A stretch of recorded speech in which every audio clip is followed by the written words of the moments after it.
Y bienvenidos a una nueva edición de Nuestra América en Disputa. Les saluda Verónica Insausti y este programa va en vivo a través de la señal de nuestraamérica.tv y Telesur.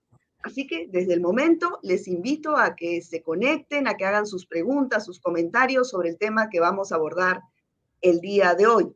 Seguramente muchos han escuchado ya y otros no tanto sobre el default que ha tenido la segunda empresa inmobiliaria más grande de China. Estamos hablando de Evergrande.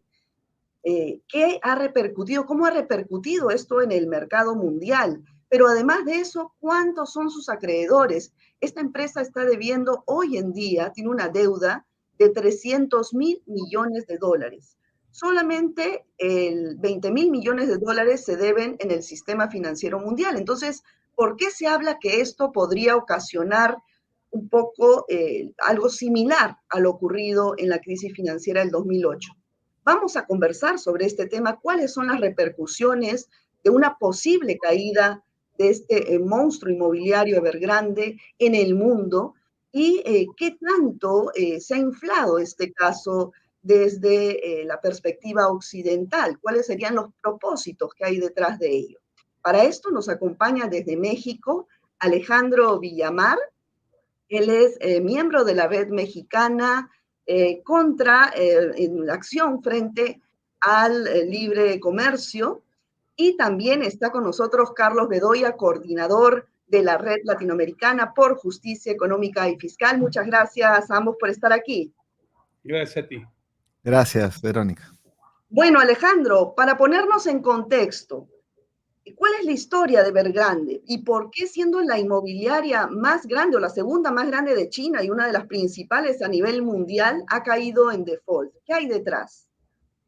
Bueno, en pocas palabras, esto responde en muy concretito, simplemente dejó de tener liquidez para pagarles a aquellos compradores de acciones de Evergrande.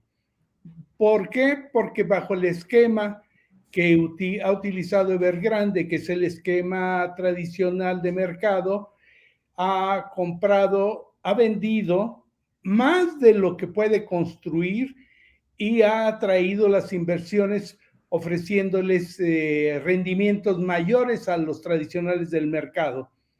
Pero con eso solamente se puede pagar con los nuevos compradores. No alcanza bajo ese esquema y es como las famosas pirámides o como llaman gota a gota y todos esos esquemas de fraude financiero que se han utilizado en muchas partes del mundo o que son la burbuja inmobiliaria de los Estados Unidos de la crisis del 2007-2008. Ahora, Carlos, ¿qué errores crees tú que cometió Evergrande, ¿no? Estamos hablando de que acá hay una burbuja financiera detrás, como lo ocurrido en 2008. O sea, sí hay un problema de financiarización de la economía, eso es real, pero este contexto, como tú bien señalabas al inicio, se da también en una semana donde hay dos hechos, ¿no? De una especie de política contención contra China. Primero, efectivamente, dos ofensivas, ¿no? Una que tiene que ver con magnificar el problema de Evergrande, que es un problema que coyunturalmente me parece que no reta tanto a la economía china, digamos, en este momento, coyunturalmente, pero que sí estructuralmente va a llevarlas a tomar algunas decisiones. Sobre eso voy a decir algo al final de esto, pero hemos tenido primero el tema del AUKUS, que es esta alianza defensiva militar, alianza de seguridad entre Estados Unidos, Reino Unido y Australia, ¿no? Que ha caído mal en Europa y tal, pero que es una especie, algunos han llamado de una creación de una OTAN en la zona de China, ¿no? Exagerando, pero esto ha puesto las alertas en China. China ha salido a victimizarse, a decir, oye, ¿cómo es esto en mi espacio de seguridad? Pero bueno, en fin, y al mismo tiempo magnificar lo de Evergrande, ¿no? Y Evergrande sí tiene un problema de que ha estado levantando fondos privados sin mucho límite a través de una aplicación en el celular. Un montón de gente ha puesto plata y ha tenido inversiones malas y activos malos, de mala calidad. Entonces ha llegado el punto que está en en default, malas inversiones y activos con problemas, ¿no? Entonces, tiene el problema que ahorita no tiene la liquidez para pagar a sus acreedores, a sus inversores, y tiene problemas de cumplimiento con algunas personas que han invertido en casas, ¿no? Bueno, tiene bastantes negocios Evergrande, pero efectivamente. Y el debate ahorita interno en China es que esto se reestructure, que se reestructure la deuda. Ahora, de aquí a esto, compararlo con la magnitud de lo de Lehman Brothers en el 2008, para comenzar, no es la misma, es un monto mucho menor, son 300.000 millones de dólares. Lo de solamente Lehman Brothers era como 750.000 millones de dólares, o sea, era muchísimo más. Además, también está cómo China va a poder solucionar. Creo que la política en China va a ser también mirando a quienes tienen el problema, a garantizar que tengan el acceso a vivienda quienes compraron, y también devolver a los inversores, o por lo menos el capital, ¿no? Ahora, yo creo, Carlos, yo quería, antes de entrar a ese punto de un poco la pugna geopolítica, ¿no? Que tú bien estabas comentando con este acuerdo que se ha realizado entre Estados Unidos, Reino Unido y Australia. Pero antes de eso, estamos hablando acá de un default concreto, ¿no? De Sí, una deuda de claro, claro 300 que mil sí. millones de dólares, hay muchos acreedores y hay un problema Inversores, como social inversores. fuertísimo, ¿no? No, pero eso de fortísimo yo lo matizaría. En China son cientos de 1.200 millones de Bueno, habitantes, ¿no? Hay, digamos, sí, hay 700.000. 1.400.000 familias que han dado dinero para una vivienda y ahora están en la calle viendo a ver quién les va a devolver ese dinero, No ¿no? necesariamente están en la calle, no necesariamente están Bueno, en la han calle. habido protestas, ¿no? Digamos, han habido protestas, pero es un problema, no es tanto como se pinta, pero sí hay un problema que se tiene que resolver. Se va a reestructurar la deuda y hay algunos mecanismos que hacen para compensar el tema de la vivienda y tal. El problema coyuntural creo que lo pueden resolver. Están pidiendo que reestructuren las deudas de la compañía, y si no, intervendrá sin ninguna duda el gobierno chino, además que ahí están los bancos, ¿no? Que son chinos. Pero el tema estructural sí es la forma de crecer, o sea, la forma de crecer sobre deuda. Yo creo que eso es lo que está llegando a su fin, y creo que Sí, eso va a hacer pensar mucho Alejandro quiere a la los chinos. palabra. Alejandro, ¿tú cómo crees que se pueda reestructurar? ¿Finalmente la misma empresa va a poder reestructurar esta deuda o va a tener que intervenir el gobierno chino? No, ya está interviniendo el gobierno chino, pero el origen no es solo financiero, sino es el de políticas. China adoptó un programa de doble vía. ¿Qué quiere decir esto? De que para poder desarrollarse utilizó, por un lado, políticas de aceptación de inversión extranjera directa en sector de exportación, entretenimiento, parte de ello en las inmobiliarias. Y la otra es el programa sobre recursos propios con orientación social y fuerte intervención estatal. Lo que entra en crisis es esa porción capitalista de la economía china, pero está combinada dentro de la política china. Entonces ahora lo que buscan es revisar esa política, que es más estructural, no es nada más inmobiliaria, y por lo tanto están metiendo regulación. Todo el mundo sabe que Alibaba lo metieron en cintura, y a otras del sector electrónico y también de la moda y todo esto, para poder entonces ahora adoptar una política diferente. Pero esto de que es muy grande, nada más date cuenta, el 80% de la población en China tiene vivienda, uno de los niveles más altos comparado, por ejemplo, con Estados Unidos, que anda alrededor de 60, 65 cuando mucho. Y no es nada comparado con los 17 millones de gentes que estaban amenazadas de desalojo en Estados Unidos ahora durante el periodo de la pandemia también, porque no podían pagar ni hipotecas ni los alquileres de las rentas. Entonces, estamos hablando de cosas muy diferentes, pero está inflado por las empresas financieras internacionales que temen que la solución sea algo diferente de lo que a ellos les conviene. Ahora, tú comentas que ha habido una intervención del gobierno chino, pero más allá de esta inyección de capitales a los bancos. Hay 172 bancos nacionales a los que Evergrande le debe, aparte de ciento y tantas también agencias financieras. El 24 de septiembre pasado, Carlos, por ahí que tú nos puedes explicar qué sucedió, porque claro, el gobierno chino inyectó dinero para amortizar, ¿no? Esta primera deuda que tenía que pagarse de 83 millones de dólares y no se pagó. Pero, ¿de qué otra forma ha intervenido? Porque tengo entendido que hasta ahora no interviene el gobierno chino directamente.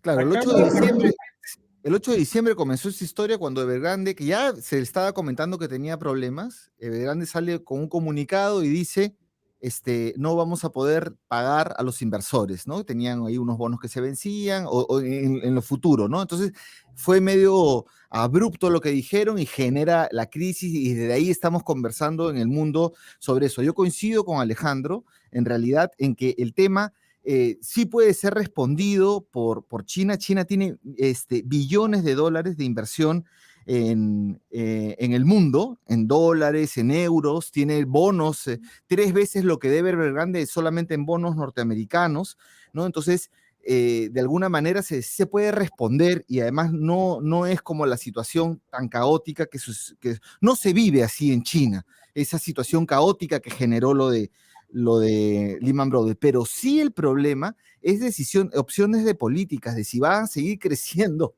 esa parte, perdón, de la economía china en sobre deuda, ¿no? Entonces yo creo que eso es lo que termina. Y ahora, esa decisión más estructural sí ya tiene que ver con el mundo, ¿no? Porque ahí sí, cuando aquí decía el ministro Castilla, pongámosles una velita a China para que no se nos caiga. Entonces, si China tenía una buena parte de su crecimiento económico creciendo apoyado en deuda desde el 2008 en adelante, no solo en exportaciones, sino deuda y el mercado interno, no subiendo muchos salarios porque si no se llevan las corporaciones europeas que están ahí, pero a través de deuda y todo financiarización. Entonces, ahí sí, ¿qué significaría que China ya no crezca a tasas de más de 6%? ¿No? Ahora, China está mirando a largo plazo, está esperando al año 2049, donde va a celebrar sus 100 años de la revolución y en una senda, digamos, de mediano plazo, pero sí un cambio en la orientación de la política china, ahí sí puede impactar en países como Perú, Brasil, Chile, ¿no? Ahora, Alejandro tiene la palabra, quería intervenir. Sí, dígame. Sobre las soluciones concretas, ¿qué es lo que ha hecho el gobierno chino? No solamente los 85 millones para poder resolver el problema de manera muy inmediata, y es una parte. No, la segunda parte más estructural es, les dice a las empresas públicas que compren activos de Evergrande para que ellos desarrollen esa parte. Ya no es bajo el criterio de la especulación o de la ganancia. Acaba en la noticia de hoy, hace unas horas, directamente ya Evergrande tuvo que deshacerse del 20% de los activos y vendérselo a un banco. Y el banco le puso condiciones, te lo compro, pero siempre y cuando además entres en el proceso de pagarles a los acreedores nacionales que no a los extranjeros. Entonces no es que vaya a meterle dinero todo es decir, el Estado chino tiene un enorme poder que no tiene muchos otros estados y puede meter políticas regulatorias y puede usar a las empresas estatales y a otros organismos para decir, a ver, limpiemos esto, pero démosle salida a estos activos, a estos departamentos que están por construirse o construidos y que no han vendido, y utilícenlo para programas sociales. Es otra orientación diferente. Eso es lo que les preocupa mucho a los inversionistas extranjeros que han querido salvataje exactamente como lo hicieron con Lehman Brothers o con las burbujas inmobiliarias. Pero sí hay políticas concretas que no es entregar dinero a los propios metidos en el problema como Evergrande. Ahora, justo sobre lo que comentas, Alejandro, ¿tú crees? Bueno, se ha dado la noticia a través de muchos medios internacionales que China, bajo este título, ¿no? China tiene en vilo a la economía mundial, pero de sus 300.000 millones de dólares que debe esta empresa inmobiliaria, solo 20.000 están en el sistema financiero internacional, ¿no? ¿Tú crees que esto es una exageración? ¿Qué propósitos habrían detrás de ello, de esta campaña, digamos? El propósito es ubicar, o sea, hay que ubicar este problema dentro de la guerra mediática de decir, para que vean que China está fracasando y es una amenaza para el mundo, por lo tanto va a perder la batalla por la hegemonía mundial. Pero la segunda es, y que les importa mucho a las cadenas mediáticas y a los inversionistas, es decir, la política de intervención del Estado es un fracaso. Por lo tanto, debe dejarse en manos del mercado y de los mecanismos tradicionales el problema de la vivienda, como ellos quieren todo tipo de actividad productiva. Ese es el otro. Y el tercero, que ya lo mencioné, es que las soluciones no sean acordes a los intereses y al paradigma de que el problema inmobiliario se va a resolver a través de los criterios de mercado libre y controlado obviamente por los pulpos inmobiliarios y los grupos financieros. Ese es los grandes problemas que hay. Pero agregaría uno. Hay que levantar ese gran problema, hacerlo inflarlo tanto para que no se vea el enorme problema que tenemos en el resto del mundo, países de primer mundo y ya no se diga de tercer y cuarto mundo, de el enorme problema de carencia de vivienda o de altos precios de los alquileres y que está repercutiendo en los últimos años de una manera brutal, incluso en las elecciones. El problema lo han tenido hay gobiernos que han perdido las elecciones y en otros el problema de carencia de vivienda o escasez de vivienda ha influido, se dice que hasta en Argentina. No, de hecho el problema de la vivienda es a nivel mundial, ¿no? Ahora tú, Carlos, coincides en que digamos, está tomando el caso de Evergrande para excusarse en una posible, que se derrumbe, digamos, esta burbuja financiera a nivel mundial que se ha creado en las últimas décadas. Mira, yo creo que sí, efectivamente, aquí hay bastantes componentes de una guerra mediática. Bueno, está China en esto desde hace mucho tiempo versus Estados Unidos, ¿no? Estados Unidos desarrollando una política de contención, ahí también Occidente en general. Tomemos en cuenta que China ha sido el único país que ha crecido en pandemia, el único en el mundo, ¿no? 2%, o un poquito más, pero es el único que ha crecido. Entonces sí hay ese componente mediático. Sin embargo, la burbuja financiera sí existió, sí existe.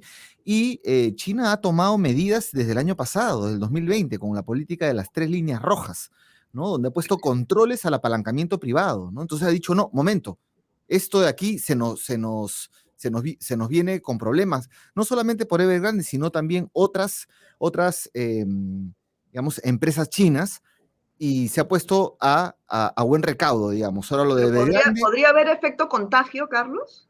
yo creo que hay varias empresas chinas que pueden tener este mismo problema porque ha habido umbrales de apalancamiento privado grandes. Es decir, China ha experimentado un crecimiento grande en condiciones en que todo el mundo tenía problemas de crecimiento, con bastante apalancamiento privado, sobre deuda y en su mercado interno, ¿no? Y especialmente en el sector inmobiliario. El sector inmobiliario está siempre comprometido con un montón otros tipos de sectores. Entonces, eso es real, eso está ahí. No es de la dimensión que se quiere plantear, eso también, ¿no? Pero el problema es que China va a tener que cambiar su forma de crecer. Y yo creo que lo que estamos viendo, como tú señalas, Verónica, es el fin de una forma de crecer en base a deuda, ¿no? Eso es lo que se pone en cuestión. Ahora bien, como China va a resolver ese problema y va a tener de todo esto, va a tener que tomar acciones sobre un desafío estructural que también atraviesa, que atraviesa China, eso sí puede mover, no sabemos cómo, pero sí puede impactar en precios de commodities, en otras cosas, ¿no? Depende de cómo los chinos puedan administrar este desafío estructural, porque ya se han alcanzado unos umbrales de burbuja financiera que ellos ya no están dispuestos a continuar, o sobre eso ya no van a poder seguir creciendo sobre eso, esos crecimientos anuales del 6%. Entonces, seguramente como en el 2008 dijeron ya no solo sobre exportaciones, sino mercado interno, ahora y mercado interno, sector inmobiliario y financiamiento un montón y deuda, ¿no? Entonces, ahora creo que van a tomar otra orientación. Y en esta otra orientación vamos a ver, es la gran duda, ¿no? De cómo nosotros vamos a poder dialogar, y también nos muestra más bien la fragilidad y la dependencia de muchas de las economías latinoamericanas, como en el caso peruano, que todo el tema ahora pasa porque el cobre está en buen precio, ¿no? Y no hay un pensamiento de matrices energéticas, de relanzar la economía, de otra Sí, forma pero de... más allá de las burbujas financieras inmobiliarias, pues en estos últimos días he escuchado a muchos economistas, especialistas hablar de que concretamente Latinoamérica se va a ver afectado, sobre todo ahora que mencionas el tema del cobre, Perú y Chile con cobre y Brasil con hierro y plomo, porque son los mayores exportadores a China justamente materiales, insumos para la construcción. Esto, Alejandro, ¿tú crees que sea así, que realmente una eventual caída de Evergrande afecte en esta dimensión a Latinoamérica? Evergrande no directamente. Evergrande lo han inflado, no es tan grande, pues, en pocas palabras. Hay una discrepancia en el enfoque de la interpretación que hacen algunas gentes de que el contagio va hacia las materias primas, el precio, cuando no es China es uno de los mayores importadores, pero digamos, la nueva estrategia china para crecer ya no está solo en los viejos esquemas, sino también a través del consumo interno. Y el consumo interno no quiere decir que dejarán de importar cobre, hierro y muchas otras materias primas. Por lo tanto, no es mecánica la relación de que vaya a afectar, pero es también el espantapájaros que se levanta entre los economistas que buscan que se regrese a los esquemas anteriores. Entonces, me parece a mí que es un sobredimensionamiento de las cosas. Y repito, yo creo que desde el punto de vista de los latinoamericanos, nosotros tenemos que poner el acento en que este caso de Evergrande tiene que ver mucho con el rezago de vivienda que tenemos los países, sobre todo donde ha crecido la pobreza y la exclusión, y por lo tanto la relación entre ingreso y precio de la vivienda se ha ahondado. Esa es una brecha enorme. Y por eso es que la meta 11 de los objetivos del desarrollo sustentable de la ONU plantean que se requiere un cambio de los paradigmas y de la práctica política sobre la vivienda, y que hay compromisos de que hay que abordarlo.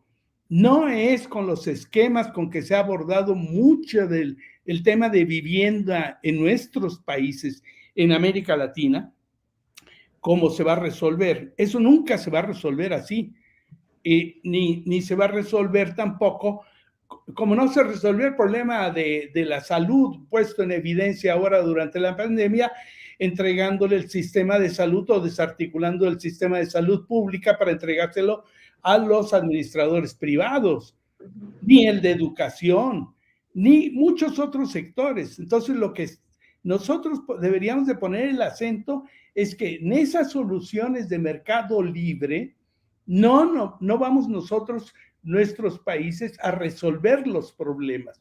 Necesitamos cambiar el enfoque, no dejarnos ni andar regurgitando lo que los medios, las grandes cadenas mediáticas nos ponen delante de la pantalla o de las páginas. Recobremos nuestra visión del sur, recobremos nuestra propia cabeza para pensar en los problemas y en las soluciones. Así es. Carlos, ¿tú coincides? ¿Crees que, bueno, lo ocurrido con Evergrande podría hacer bueno, sus efectos también, ¿no? La burbuja financiera, la burbuja inmobiliaria que hay en este momento en el mundo, podría ser un punto de inflexión para, digamos, abrir nuevas formas, nuevos métodos para el desarrollo, para políticas económicas o un desarrollo económico de otra forma, de otra manera? Bueno, yo coincido en el enfoque en que efectivamente espero que esto sirva para sacar a la vivienda de la especulación financiera y que tengamos precios ridículos de casas y departamentos en América Latina y en general en el mundo, ¿no? De casas que valen $1 millón, que antes valían 5 veces menos y cosas de ese tipo, ¿no? Lo segundo, quiero decir que China tiene la suficiente plata invertida en todo el mundo para resolver cualquier crisis interna, y de esta magnitud tiene el dinero para hacerlo. Lo que sí va a tener que hacer es optar sobre cómo, o sea, ya ha puesto regulaciones fuertes. Además que China tiene regulaciones en vivienda que no se dicen, ¿no? Sobre, por ejemplo, la limitación para comprar vivienda. No es que tú llegas a una ciudad y te compras lo que quieres, no tienes que estar ahí un tiempo. Si eres chino y te mudas de ciudad, no es que vas a ir a comprando por todos lados, ¿no? Tienes que esperar 2 años para comprar vivienda, puedes comprar máximo 2 viviendas por familia, los terrenos todavía, la propiedad de los terrenos son estatales, municipales, locales, que tienen alquileres de 70 años y se van renovando. Entonces, pero con todo esto, la estrategia china de crecer en base a deuda, eso sí creo que va a cambiar, y por ahí sí yo encuentro algunos retos para quienes están metidos con todo en una política extractiva. Ahora, lo del cobre fluctúa cada rato. Mira, China creciendo muy bien y sin el problema de Evergrande, hace 2 años tuvo una caída muy fuerte, ¿no? Y más bien se ha ido recuperando en el último año y estamos en una especie de precio boom ahora. Se cayó un poquito y luego por lo de Evergrande y las noticias y todo, pero luego se ha vuelto a, a- a mantener. Sin embargo, tampoco es bueno poner todo el peso de la economía en la explotación de un recurso natural, ¿no? Claro. Y no discutir matriz energética, Así es, el así es. desarrollo y todo eso. Entonces, creo que todos estos temas deben discutirse a partir de Evergrande y efectivamente no hacer el seguidismo de, uy, se reventó otra burbuja y ahora China es la que se desmorona. Yo no veo por ahí. Ahora, Alejandro, ¿y tú crees, ya se está trabajando desde algunas organizaciones multilaterales o desde algunos países propuestas para regular los capitales especulativos para no seguir repitiendo este tema de las burbujas financieras o en este caso ahora la inmobiliaria? Mira, en términos de discurso, hasta el Fondo Monetario Internacional y otros han llegado a la conclusión de que se necesitan regulaciones estatales. Pero del dicho al hecho, todavía falta un gran trecho. Y entonces, frente a las crisis, es el momento de la oportunidad que la sociedad tiene que exigir los cambios prácticos. Y por eso para mí es una enorme oportunidad, pero para eso también hay que tumbar una serie de dogmas. Por ejemplo, esto de las materias primas, que lo dejan solo a la idea de que la oferta y la demanda, y se les olvida que los grandes monopolios controlan los precios.